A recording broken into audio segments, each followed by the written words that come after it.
All right, we're back here on the Yaffee program. It's a revolution in common sense. That's what we can always count on here. And I believe we'll actually have a podcast of the show today. What a thought. You hear? We have like 2 of Dale's up, and we're going to have your whole show. This is amazing. Man, it's like we're actually in 2026 now. By the way, couple of texts here before I get to some more serious news. But one person said, let it be known that the first mention of pumpkin spice flavored stuff I heard this year was on the Gabby Yaffee show. That is a loyal listener, I have to say. That's someone who's listened for a while. And then it said it has begun. It really has. So It's going to smell pumpkin spice and cinnamon everywhere. I mean, look, the only reason I mentioned it is because my wife sent me a picture of her getting one yesterday. What do you think would happen if you just said, no, you can't do that? If I said no pumpkin spice for you. Yes. To my wife? Yes. She needs bad to join. things? She needs to join the resistance. Okay. Bad things would happen to It'll me? only work out if people boycott pumpkin spice. not businesses, just pumpkin spice. No, I've given up on her, on that. Just But totally. I've just given up on her. But I was more upset because my son was in the car, and I'm like, we got to He's raise been him. exposed to Yeah, this? we got to raise him right, and this is not a good start. Another person said Bugsy is hogging up all the oxygen on the show today. I was just going to say this, Bugsy, you can do whatever you want today. You can take over the whole show if you want. you. Because you brought me coffee. You Got hit by a car.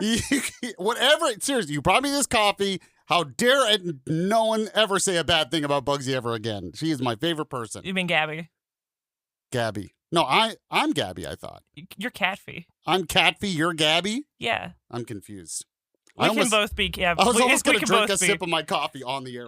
And you still did. I didn't even mute you. Good job. Going well. Great show. Oh, my. So Bugsy can do whatever she wants because she brought me coffee. Okay. One person, actually, let me get back to what we were talking about at the start of the show here. And I'm serious. Go to YellowHammerNews.com. Look at the picture. I really want to know what this picture came from. Is it AI generated? I guess it probably is. It looks like it. It really looks like it. I mean, it's not bad, but it has 2 server racks in front of podiums at the state capitol. Server racks, 2 small podiums don't look like each other. I was about to say, yeah, it's got to be AI. And the story is about this. So State Representative Danny Garrett says Alabama lawmakers are likely to seek a middle ground on data centers as the issue continues to generate political and local opposition across the state. Garrett, chairman of the House Education Trust Fund Budget Committee, discussed the growing debate on Tuesday, arguing that the rapid growth of artificial intelligence makes it simply rejecting the infrastructure unrealistic. So he's saying, look, AI is here. We have to be on the forefront of AI. This idea that we're going to completely reject the infrastructure for it makes no sense. Could you imagine if we did this, say, for roads? Say, for trains? Say, for electricity? I mean, I was talking with someone the other day, and they were talking about how people were upset about cell phone towers. Oh my gosh, those are ugly. We need to ban those cell phone towers. Could you imagine? And then they call you, that same person? They call into the show from their cell phone. Yeah, exactly. Could you imagine? I mean, one, nobody even notices them. I mean, do you really even pay attention to where a cell phone tower is when you're driving around or something? Only when I see those weird 5G ones that look like fake trees, because I think they're really funny. Yeah, but that's even better for the birds. We're taking care of the birds. Giving them homes. Yeah. Come on. Come on now. 5G birds. But seriously, it's like, can you imagine if we banned cell phone towers? Obviously, that doesn't make sense. So data centers, it's the same thing. What if we banned electricity poles? Yeah, Amish would like that. Yeah, that's true. They would come back to our civilization if we didn't have electricity. I mean, we're like, you can make an argument. Oh, those are ugly. Those affect the environment. Those are unseemly. And they absolutely do, but the benefits outweigh the risks. Right. Anytime you have a civilization, a community, of people in a group at all, there is always going to be some kind of effect on the environment. It is completely impossible. It is the law of nature that men and women will affect the environment around them. So you have to ask, okay, is the effect worth it? And is the hype against it that big a deal? So Danny Garrett, state representative, said he expects lawmakers to have an extensive discussion about data centers during the next legislative session, and predicted the final approach will fall between unrestricted development and efforts to stop new projects altogether. Now remember, Tommy Tuberville is going to be our next governor. So when they talk about it in the legislative session, that's an important piece of this. Tuberville has already come out very, very strong in favor of data centers. So he is going to be pushing the legislature hard. He's going to win by a very strong majority. He's going to have a mandate. So even if you're against data centers, good luck. Because I don't see them ever passing some kind of ban statewide when it comes to them, with Tuberville being the governor. Now, Garrett said, I think what the sense I get is that we'll have discussions and we'll probably find some ground, a middle ground that I think is practical. The idea that we would just go all in with no restrictions or that we would have none of that, to me, is not realistic. Now, when asked about potential guardrails and concerns from county governments over a one-size-fits-all state policy, Garrett pointed to both property rights and the national importance of domestic computing infrastructure. He said, with the AI that's out there in the world, where do we want the data stored? I don't want it stored in China, but I don't want to, again, infringe upon property rights either. He said, I think there's a reasonable answer here. I think Garrett listens to this show because he's basically just copying what I've been saying. I mean, I'm the voice of reason. He's talking about a reasonable answer. I'm just saying. But anyway, he said, right now, people are just kind of, I think, going to extremes, but we'll figure it out. I think what makes sense and what's fair and reasonable. And this is the correct answer. I've been very pro data center, but obviously I don't want to start tearing down people's houses or something, eminent domain, so we can have a data center. And obviously they have to do it right. You can't just build, say, like a nuclear reactor to power your data center if you're not doing it correctly. There have to be some safeguards, obviously. Now, several Alabama cities have temporarily paused new data center development while considering additional rules. Republican gubernatorial nominee U.S. Senator Tommy Tuberville has strongly supported continued development, arguing that additional computing capacity will be necessary for AI and can generate substantial local tax revenue. I wrote about it last week where he was at an event in Huntsville, and he said, look, data centers are the future. We have to support it. Now, Democrat nominee Doug Jones has called for a one-year statewide moratorium on new approvals, while Alabama develops additional protections for ratepayers, communities, and natural resources. U.S. Senator Katie Britt has also recently called for a middle ground approach, rejecting both the full moratorium and the idea of putting a data center on every corner. Let me read a little bit what Katie Britt said about it.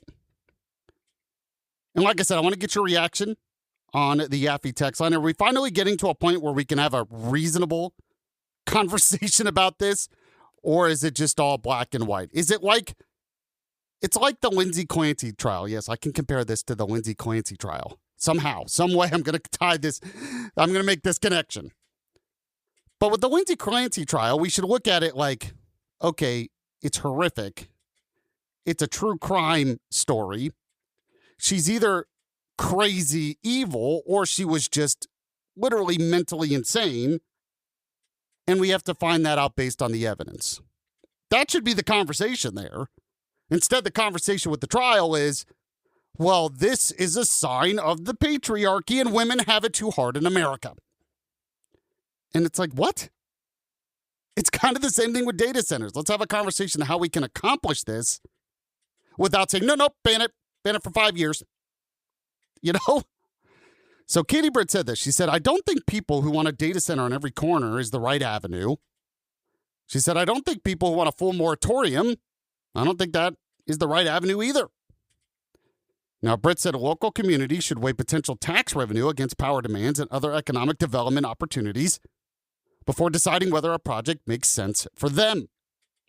Her position comes as Alabama political leaders have become increasingly divided over how aggressively the state should pursue data center development.